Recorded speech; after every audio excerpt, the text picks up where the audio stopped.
কুম্ভ মেলা বর্তমানে সবথেকে বড় আলোচনার কেন্দ্র এখন এই কুম্ভ মেলা।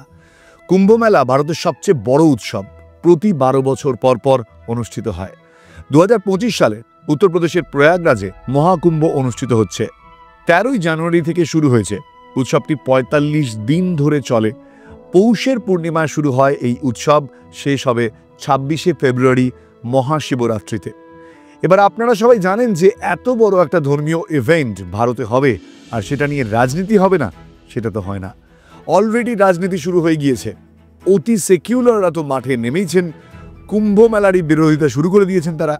নিজেকে বিজ্ঞান মনস্ক প্রগতিশীল দেখানোর এই সুযোগ কিভাবেই বা ছাড়বেন তারা। বিকাশ রঞ্জন ভট্টাচার্য, যিনি পার্টিকুলার হিন্দু ধর্মের বিরোধিতা করে একটু মার্কেট গরম করতে ওস্তাদ, তিনি প্রথমে ব্যাট হাতে ফেসবুকে লাফিয়ে পড়েছেন। বিশাল একটা পোস্ট করেছেন কুম্ভ মেলার বিরুদ্ধে, যথারীতি কমেন্ট বক্স অফ করে।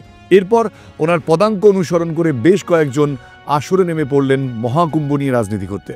সেই সব আলোচনাই হবে, তবে তার আগে জেনে নেব এই মহাকুম্ভের ইতিহাস। কেন লাখ লাখ মানুষ মহাকুম্ভে ভিড় করে, এর ইতিহাস, উৎস এবং সাংস্কৃতিক গুরুত্ব কি, সেটা আগে আপনাদের জানাই। নমস্কার, আইএম বোসের আবারও একটা নতুন ভিডিও আপনাদের স্বাগত। আপনাদের সঙ্গে রয়েছে আমি কুনাল। আর এই চ্যানেল যদি আপনাদের ভালো লাগে তাহলে প্লিজ বলবো শুরুতেই সাবস্ক্রাইব করতে ভুলবেন না।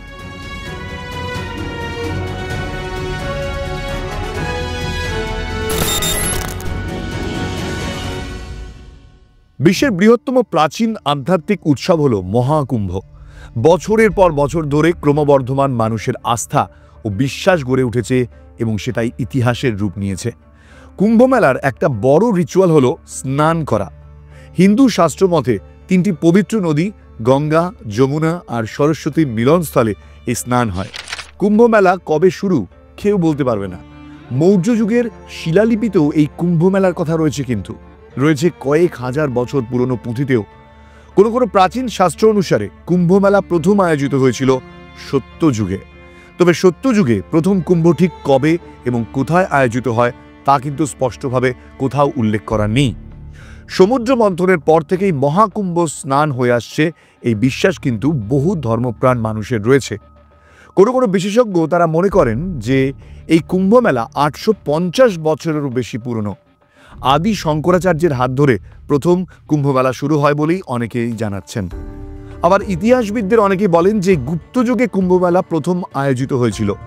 সম্রাট হর্ষবর্ধনের আমলেও কুম্ভ আয়োজিত হতো বলে অনেকেরই অভিমত।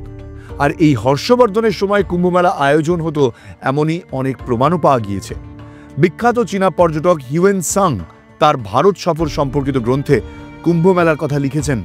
হিউয়েন সাং দেখেছেন প্রয়াগে প্রতি 5 বছর পরে 3 নদীর সঙ্গমে কুম্ভ মেলা হতো। কুম্ভ মেলাকে নিয়ে আমাদের ধর্মীয় শাস্ত্রেও অনেক কিছু রয়েছে।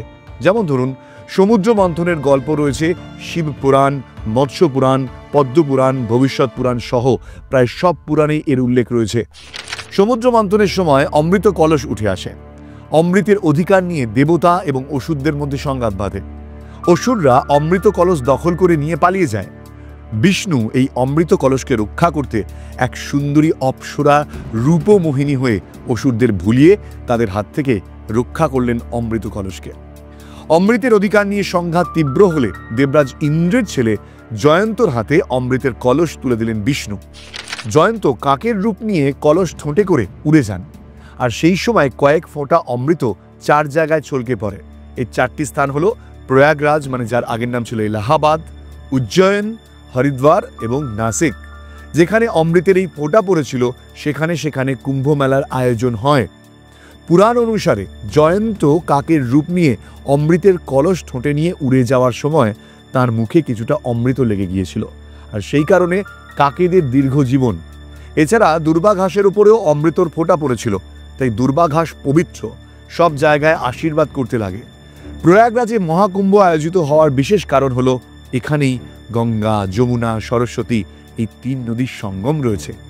যে 4টি পবিত্র স্থানের কথা আগেই বললাম, প্রয়াগরাজ, হরিদ্বার, উজ্জয়ন এবং নাসিক, এই 4টি স্থানে ঘুরিয়ে ফিরিয়ে কুম্ভের আয়োজন হয়। কুম্ভ মেলাও কিন্তু অনেক রকমের হয়। মোট 4 রকমের কুম্ভ মেলা হয়: অর্ধকুম্ভ, পূর্ণকুম্ভ এবং মহাকুম্ভ। গ্রহের অবস্থান অনুসারে সমস্ত কুম্ভ মেলার আয়োজন করা হয়। কুম্ভ মেলা আয়োজনের ক্ষেত্রেও বছরের সময়টা কিন্তু খুবই গুরুত্বপূর্ণ। প্রতিটি কুম্ভমেলার নিজস্ব বিশেষ তাৎপর্য রয়েছে। প্রতি 4 বছর অন্তর হয় কুম্ভ মেলা, প্রতি 6 বছর অন্তর হয় অর্ধকুম্ভ, প্রতি 12 বছর পর যে কুম্ভমেলা আয়োজন করা হয় তাকে বলা হয় পূর্ণকুম্ভ। পূর্ণকুম্ভ শুধুমাত্র প্রয়াগরাজের সঙ্গম তীরেই কিন্তু অনুষ্ঠিত হয়। আর 144 বছর পর পর আসে মহাকুম্ভ। মহাকুম্ভ যারা দেখতে পান তারা কিন্তু ভাগ্যবান, কারণ তাদের মহাকুম্ভ দেখার পর পরবর্তী জেনারেশন আর কেউ মহাকুম্ভ দেখবে না। এখানে ইতিমধ্যে একটি বিতর্ক দানা বেঁধেছে। অনেকেই বলছেন এটি মহাকুম্ভ নয়, এটি পূর্ণকুম্ভ। বহু পুরাণ গবেষক এবং সন্ন্যাসীদের এমনই মতামত। শুধুমাত্র রাজনৈতিক কারণে এই ধরনের মহাকুম্ভের প্রচার করা হচ্ছে বলে তারা দাবি করেছেন। কুম্ভমেলা সংস্কৃত শব্দ, মানে কুম্ভ অর্থাৎ কি কলসি বা ঘট। জল ভরা ঘট হলো সমৃদ্ধির প্রতীক, মানে মানুষের জীবনে পূর্ণতা দান করে এই উৎসব। ঋগ্বেদ থেকে শুরু করে বৌদ্ধ ধর্মের পালি ভাষায় লিখিত শাস্ত্রেও কুম্ভ মেলার কথা বলা আছে। যেমন বৌদ্ধ ধর্মগ্রন্থ মজ্জিম নিকায় গ্রন্থে স্বয়ং বুদ্ধ তার শিষ্যদের প্রয়াগে কুম্ভ মেলার কথা বলেছেন।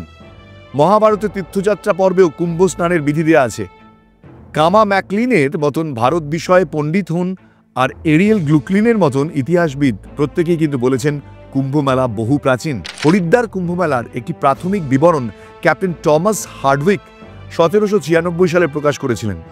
জেমস ম্যাসেলসনের মতে প্রয়াগে তীর্থযাত্রীদের বিশাল জনসমাগম দেখেছেন তিনি। ভক্ত কবি তুলসীদাসের 16শো শতাব্দীতে লেখা রামচরিত মানসে প্রয়াগে বার্ষিক কুম্ভ মেলার কথা বলা আছে। মুসলিম ঐতিহাসিক আইনি আকবরীতে উল্লেখ করেছেন প্রয়াগে কুম্ভ মেলার কথা। আবার 1850 সালে ইংরেজ চিত্রশিল্পী JMW টার্নার হরিদ্বারে কুম্ভমেলার একটি ছবি এঁকেছিলেন। প্রতি বছর হাজার হাজার সন্ন্যাসী, বিভিন্ন হিন্দু ধর্মের আলাদা আলাদা ধারার সন্ন্যাসীরা, এমনকি বহু বৌদ্ধ এবং জৈন সন্ন্যাসীরাও যোগ দেন এই কুম্ভমেলায়। ভারতের বিভিন্ন প্রান্তের মানুষের সঙ্গে সঙ্গে এখানে এসেছেন সমস্ত সম্প্রদায় সন্ন্যাসী ও সন্ন্যাসিনীরা। যেহেতু ভারতে আধ্যাত্মিকতা এবং দার্শনিক চর্চা বহু প্রাচীন, তাই মানুষের মধ্যে একটা আস্থা বিশ্বাস দেখা যায়। প্রাচীনকাল থেকেই মানুষ সন্ন্যাসী এবং সন্ন্যাসিনীদের প্রতি শ্রদ্ধাশীল। আর এই মানুষের আস্থা এবং বিশ্বাসের সুযোগ নিয়েও বহু মানুষ কিন্তু সন্ন্যাসীর ভেগ ধরে সাধারণ মানুষকে প্রবঞ্চিত করেছে। এটা কিন্তু নতুন কিছু নয়। বিবেকানন্দের রচনাতেও আমরা দেখেছি তিনি ভেগধারী সন্ন্যাসীদের প্রতি বিরক্তি প্রকাশ করেছেন। এমনকি ভারত সেবাশ্রম সংঘের প্রতিষ্ঠাতা পূজাপদ সাধক স্বামী প্রণবানন্দজি মহারাজ বিভিন্ন তীর্থস্থান ও এই রকম মেলাকে ভেগধারী প্রবঞ্চক সাধু এবং লোভী পাণ্ডাদের হাত থেকে মানুষকে বাঁচাতে অস্ত্র পর্যন্ত ধারণ করেছেন। এটাই কিন্তু হিন্দু ধর্মের বৈশিষ্ট্য। অন্যায় অত্যাচার হলে ধর্মের ভেতর থেকেই তার প্রতিবাদ হয়। এখন আমরা দেখছি যে ভেগধারী বহু সন্ন্যাসী কুম্ভমেলার নিজেদের মধ্যে বিরোধ করছেন। এটা অভিপ্রেত নয়। আর মানুষকে বলবো, হিন্দু ধর্ম কিন্তু যুক্তি দিয়ে বিবেচনা করতে শেখায়। তাই সাধু দেখলেই আবেগে গলে না গিয়ে যুক্তি বুদ্ধি দিয়ে বিচার করে নিজেদের ভক্তিকে সঠিক জায়গায় পৌঁছে দিন। কুম্ভকে কেন্দ্র করে সারা উত্তরপ্রদেশ সাজো সাজো রব কয়েক মাস ধরেই চলছে। আর চলবেই না কেন? প্রতিদিন প্রায় কয়েক লক্ষ মানুষ আসছে। একটা রিপোর্ট বলছে এইবার কুম্ভে প্রায় 40 কোটি মানুষ আসবেন, এমনটাই অনুমান করা হচ্ছে। এবং এরই মধ্যে ঘটে গিয়েছে কিন্তু একটি ভয়াবহ দুর্ঘটনা। মুহূর্তের মধ্যে সারা দেশ তোলপাড় হয়ে গিয়েছে। মহাকুম্ভে স্নানে নেমে 30 জনের মৃত্যু হলো পায়ের চাপে, জখম হলো আরও অনেকে। একের পর এক দেহ একে অন্যের গায়ের উপর পড়ে। ভালো করে দেখলে বোঝা যায় যে কোনোটা একটু নড়ছে, ওঠার চেষ্টা করছে, কিন্তু পারছে না। কয়েক মুহূর্তের মধ্যে কুম্ভমেলা প্রাঙ্গণ রণক্ষেত্র যেন। অভিযোগ উঠেছে এবার কতজনের প্রাণ গিয়েছে সেটা চেপে গিয়েছে নাকি যোগী সরকার। সকালে নাকি যোগী আদিত্যনাথের বিবৃতিতে কোনো রকম মৃত্যুর কথা উল্লেখই ছিল না। সন্ধ্যের পর কুম্ভের ডিআইজি বৈভব কৃষ্ণ বলেন 30 জন মারা গিয়েছেন, 25 জনকে শনাক্ত করা গিয়েছে, 5 জনের পরিচয় পাওয়া যাচ্ছে না। তার আগে বলবো যে কুম্ভমেলায় দুর্ঘটনার স্মৃতি কিন্তু কম নেই। আসুন জেনে নিই কবে কবে এই দুর্ঘটনা ঘটেছিল। 1820 সালে হরিদ্বারের কুম্ভমেলায় 400 জনের মৃত্যু হয়েছিল। 1954 সালের 3রা ফেব্রুয়ারি প্রয়াগের মৌনী অমাবস্যায় পুণ্যস্নানে আসা পুণ্যার্থীদের ঢল নেমেছিল সেবারও, এবং সেই বিরাট ভিড় আচমকাই রূপ নেয় চরম বিশৃঙ্খলায়। প্রাণ গিয়েছিল 800 জনের। এটাই ছিল স্বাধীন ভারতের প্রথম কুম্ভ। 1986 সালে হরিদ্বারে প্রায় 200 জন মানুষ প্রাণ হারিয়েছিলেন। উত্তরপ্রদেশের তৎকালীন মুখ্যমন্ত্রী বীর বাহাদুর সিং হরিদ্বারে এসেছিলেন কুম্ভে যোগ দিতে, এবং তার সঙ্গে ছিলেন আরও কয়েকটি রাজ্যের মুখ্যমন্ত্রী ও সাংসদরা। মানুষকে পুলিশ আটকে দিলে ক্রমেই অধৈর্য হয়ে ঠেলাঠেলি করায় 200 জন প্রাণ হারিয়েছিলেন। 2003 সালে মহারাষ্ট্রের নাসিকে কুম্ভ উপলক্ষে গোদাবরী নদীতে জড়ো হন হাজার হাজার পুণ্যার্থী। আচমকা এই বিশৃঙ্খলা শুরু হলে প্রাণ হারিয়েছিলেন ৩৯ জন। ২০১৩ সালের 10ই ফেব্রুয়ারি ঘটে যায় আরেকটি মর্মান্তিক দুর্ঘটনা। ভিড়ের চাপে ফুটব্রিজ ভেঙে মৃত্যু হয় ৪২ জনের। প্রত্যেকটি ঘটনা যদি পরপর দেখেন তাহলে কি আপনি প্রত্যেকটার জন্যই সরকারকে দোষী করবেন? যদি তাই হয়ে থাকে তাহলে তো প্রত্যেকটা ঘটনা সম্পর্কে একই কথা বলা যায়। তবে এই মর্মান্তিক মৃত্যুর পরে যেভাবে সারা দেশের সংবাদ মাধ্যম এবং বিরোধীদের মুখপাত্র সরকারকে দোষারোপ করছে সেটা অদ্ভুত। বলা হচ্ছে সরকার নাকি বিরাট প্রচার করে সারা দেশ থেকে লোক ডেকে এনেছে। এমনকি সরকারের প্রচারের ঠেলায় এত মানুষ বেপরোয়াভাবে ছুটে এসেছে। এই যুক্তি শুনে হাসি পায়, কারণ নিজের রাজ্যে এত বড় একটা ইভেন্ট হবে আর সরকার সেখানে প্রচার করবে না, এই যুক্তি ধোপে টেকে? ট্যুরিজম বলেও তো একটা বিষয় রয়েছে। এবার যদি বলেন এত মানুষকে ডেকে আনলে তো ব্যবস্থাও নেওয়া উচিত। ব্যবস্থা যদি না থাকতো তাহলে এত মানুষ পরে কন্ট্রোল করা হলো কিভাবে? আর আগের দুর্ঘটনার জন্য কি আমরা কাউকে দায়ী করব না? যে মিডিয়া আজকে চরম অব্যবস্থার কথা বলছে তারাই কিন্তু কিছুদিন আগে বিরাট ব্যবস্থার কথা তাদের মাধ্যমেই প্রচার করেছিল। আজকে একটা দুর্ঘটনা হতেই তারা সবাই কিন্তু ফাঁকা। এই মিডিয়া যারা কিছুদিন আগেই এই কুম্ভমেলায় কে আইটি বাবা এবং কোন নারী রুদ্রাক্ষ বিক্রি করতে এসেছে তার চোখ সুন্দর তা নিয়ে খবর প্রচারে ব্যস্ত ছিল নিজেদের টিআরপি তোলার জন্য, সেই মিডিয়া আজকে বড় বড় কথা বলতে শুরু করেছে। এখন এই অচল অবস্থা, এই অব্যবস্থার মধ্যে তাদের সেটাও খবর। সমাজবাদী পার্টি, কংগ্রেস, সিপিএম সবাই যোগীর নিন্দার আসরে। তৃণমূল তো তাদের থেকে নিরাপত্তা শিখে যাওয়া উচিত, এই হাস্যকর কথাও বলে ফেলেছে। সরকারি হাসপাতালে নিরাপত্তা নেই, সেখানে কয়েক মাস আগেই মহিলা ডাক্তার ধর্ষণ হয়ে খুন হয়ে যান। প্রকাণ্ড সেতু দিনে দুপুরে ভেঙে পড়ে হাজার হাজার মানুষ চাপা পড়ে মৃত্যু হয়। পুরসভার স্যাংশন করা প্ল্যান অনুযায়ী প্ল্যান দিনে দুপুরে মানুষজনকে নিয়ে হেলে পড়ে। এগুলো দেখার পরেও কিভাবে অন্যকে জ্ঞান দিতে হয় সেটা পশ্চিমবঙ্গের সরকার দেখিয়ে দিতে পারে। এবার চলুন আসি জানি কেন কুম্ভমেলাকে কেন্দ্র করে উত্তরপ্রদেশ সরকার এত প্রচার করছে বা এই বিরাট রাজকীয় আয়োজন করছে। চলুন একবার অর্থনীতির দিকটাও আলোচনা করে নিই। যেসব অতি প্রগতিশীল নেতারা সেকুলার সাজার জন্য কুম্ভমেলাকে গালাগালি দিচ্ছেন তাদের এবার অর্থনীতির হিসাবটাও দিয়ে দেব। আপনারা তো আবার অর্থনৈতিকভাবে সবকিছুর বিচার করেন। এবার ৪৫ দিন ধরে চলবে এই পূর্ণ কুম্ভ মেলা, আর এই মেলাকে ঘিরে স্থানীয় অর্থনীতিও চাঙ্গা হয়ে ওঠে। বিশেষজ্ঞরা বলছেন পূর্ণ কুম্ভ মেলাকে কেন্দ্র করে ৪ লক্ষ কোটি টাকার বাণিজ্য হবে। ফলে শুধু পূর্ণ স্নান নয়, কুম্ভ মেলাকে কেন্দ্র করে বাড়বে ভারতের জিডিপিও। কুম্ভ মেলায় কোটি কোটি পুণ্যার্থী আসেন। তথ্য বলছে ২০১৯ সালে অর্ধ কুম্ভ মেলায় প্রায় ৫ কোটি পুণ্যার্থী এসেছিলেন, আর ২০১৩ সালে পূর্ণ কুম্ভ মেলায় ৩ কোটি পুণ্যার্থী পা রেখেছিলেন প্রয়াগরাজে। মেলা শুরুর আগেই হিসেবে দেখা যায় যে স্থানীয় প্রশাসন মনে করছে এবার কুম্ভ মেলায় ৪০ থেকে ৪৫ কোটি পর্যটক আসতে পারেন। এর ফলে প্রয়াগরাজের পর্যটন ব্যবসা প্রায় ১.৫ মাসে ফুলে ফেঁপে উঠবে। পর্যটকরা হোটেলে এসে উঠবেন, ফলে স্থানীয় ব্যবসায়ীরা লাভবান হবেন। সব মিলিয়ে সেখানকার অর্থনীতি গতি পাবে। উত্তরপ্রদেশের মুখ্যমন্ত্রী যোগী আদিত্যনাথ বলেছেন যদি ৪০ কোটি পুণ্যার্থী গড়ে প্রায় ৫,০০০ টাকাও খরচ করেন তবে ২ লক্ষ কোটি টাকার বাণিজ্য হবে। অর্থনীতিবিদরা বলছেন যে বিশ্বের বিভিন্ন দেশ থেকে আসা পুণ্যার্থী এবং ভারতীয় পুণ্যার্থীদের খরচের গড় যদি ১০,০০০ টাকা ধরা হয় সেক্ষেত্রে ৪.৫ লক্ষ কোটি টাকা পর্যন্ত বাণিজ্য হতে পারে। ১০% যদি কমও ধরা হয় তাহলেও ৪ লক্ষ কোটি টাকার বাণিজ্য হবে কুম্ভ মেলায়। কুম্ভ মেলার আয়োজনে উত্তরপ্রদেশ সরকার আনুমানিক ১৬,০০০ কোটি টাকা বিনিয়োগ করেছে। কুম্ভ মেলার এই ৪৫ দিনে সরকারের ঘরে জিএসটি বাবদ ৫০,০০০ কোটি টাকা আসতে পারে। এছাড়াও বিভিন্ন অপ্রত্যক্ষ কর আয় হবে, ১ লক্ষ কোটি টাকা হতে পারে। অর্থনীতিবিদরা বলছেন মহাকুম্ভ মেলার জন্য শুধু স্থানীয় অর্থনীতি গতি পাবে না, দেশের জিডিপিও গতি পাবে। দেশের জিডিপি ১% বাড়বে সম্ভাবনা রয়েছে। ২০২৩-২৪ অর্থবর্ষে ভারতের জিডিপি ছিল ২৯৫.৩৬ লক্ষ কোটি টাকা। ২০২৪-২৫ অর্থবর্ষে তা হতে পারে ৩২৪.১১ লক্ষ কোটি টাকা। কনফেডারেশন অফ ইন্ডিয়ান ইন্ডাস্ট্রি বা সিআইআই এর মতে ২০১৯ সালের অর্ধকুম্ভ মেলাকে কেন্দ্র করে সব মিলিয়ে ১.২ লক্ষ কোটি টাকা আয় হয়েছিল, আর ২০২৩ সালে কুম্ভ মেলার আয় ছিল ১২,০০০ কোটি টাকা। প্রসঙ্গত কুম্ভ মেলায় আসা পুণ্যার্থীদের যাতে কোনো অসুবিধা না হয় তার জন্য নানা ব্যবস্থা নেওয়া হয়েছে। পুণ্যার্থীদের জন্য ১.৫ লক্ষ অস্থায়ী শৌচালয় তৈরি করা হয়েছে। মহিলাদের জন্য ১৪৪টি চেঞ্জিং রুম তৈরি করা হয়েছে। ২৫,০০০ ডাস্টবিনের ব্যবস্থা করা হয়েছে। ১৫,০০০ সাফাই কর্মী টানা ৪৫ দিন ধরে কাজ করবেন। ৬৯,০০০ এলইডি সোলার লাইট লাগানো হয়েছে। এরকম ব্যবস্থা করলেও দুর্ঘটনা কিন্তু আটকানো যায়নি। তবে সরকারের দোষ আছে কি নেই এবার সেটা আদালতের হাতে, কেননা কুম্ভের পদপিষ্টের ঘটনার পর সুপ্রিম কোর্টে জনস্বার্থ মামলা দায়ের হয়েছে। উত্তরপ্রদেশের যোগী আদিত্যনাথ সরকারের বিরুদ্ধে গাফিলতি এবং অব্যবস্থার অভিযোগ তুলে এই মামলা দায়ের করা হয়েছে। বিশাল তিওয়ারি নামের এক আইনজীবী পদপিষ্টের ঘটনায় 24 ঘন্টা পর এই মামলা দায়ের করেছে শীর্ষ আদালতে।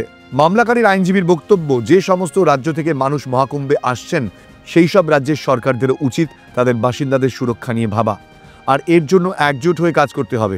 সেই অনুযায়ী সব রাজ্যকে এই ব্যাপারে নির্দিষ্ট নির্দেশ দেওয়া হোক বলেও শীর্ষ আদালতে আবেদন করেছেন তিনি। প্রয়াগরাজের সব রাজ্যের অন্তত একটি করে সেন্টার থাকুক, সেখান থেকে নির্দিষ্ট রাজ্য থেকে আসা মানুষ ন্যূনতম তথ্য পেতে পারেন, আর আপৎকালীন পরিস্থিতিতে এই সেন্টার থেকেই সুরক্ষা নেওয়ার ব্যবস্থা নেওয়া হবে। শুধু তাই নয়, মামলাকারী আইনজীবী তার আবেদনে এও জানিয়েছেন সব রাজ্য সরকারের উচিত ইলেকট্রনিক মেসেজ ব্যবস্থার বন্দোবস্ত করা, যাতে প্রত্যেক ভক্তরা তাদের ফোনে, হোয়াটসঅ্যাপ বা ফোনের মাধ্যমে যে কোনো তথ্য সহজে পেতে পারেন। এভাবেই সুরক্ষিত থাকার জন্য গাইডলাইনও দেওয়া যেতে পারে। পাশাপাশি উত্তরপ্রদেশ সরকারের সঙ্গে হাত মিলিয়ে সব রাজ্যের উচিত ছোট ছোট মেডিকেল ক্যাম্প নামানো কুম্ভ মেলায়, এমনও পরামর্শ তার রয়েছে। পদপিষ্টের ঘটনার পর ইতিমধ্যেই একাধিক নিয়মের বদল আনা হয়েছে কুম্ভ মেলায়। ভিভিআইপি পাস বাতিল থেকে শুরু করে গাড়ি চলাচলের নিষেধাজ্ঞা জারি করেছে যোগী সরকার। পুলিশের তরফে মেলা চত্বরে বাড়তি ব্যবস্থা নেওয়া হয়েছে। পদপিষ্টের ঘটনা নিয়ে অবশ্যই উত্তরপ্রদেশ পুলিশের ব্যাখ্যা, ডুব দেওয়ার জন্য অপেক্ষাকৃত ভক্তদের উপর শয়ে শয়ে মানুষ পড়ে যান এবং তার ফলেই এই দুর্ঘটনা ঘটেছিল। এত কিছুর পরেও বলবো না, যোগী সরকারের কিন্তু ফুল ক্লিনচিট দেওয়া গেল না। 30 জনের মৃত্যু, 11 দিনের মাথায় কুম্ভে অগ্নিকাণ্ডের ঘটনা। প্রয়াগরাজের ছটনাক ঘাট, যা কুম্ভ মেলার অন্যতম একটি এলাকা, সেই চত্বরে আগুনের ঘটনায় দাউ দাউ করে জ্বলে গেল 15টি তাঁবু। এরকমই নানা ঘটনাবহুল এবারের এই কুম্ভ মেলা। তবে এই কুম্ভ মেলা গোটা ভারতবর্ষের যেমন সংস্কৃতিকে একটা দিকে তুলে ধরে, এটা ঠিক কথা। মানুষের মধ্যে যে আবেগ রয়েছে, ভারতের প্রাচীন ঐতিহ্যকে তুলে ধরা হচ্ছে, এমনটাই বারবার দাবি করা হচ্ছে যোগী আদিত্যনাথ সরকারের পক্ষ থেকে।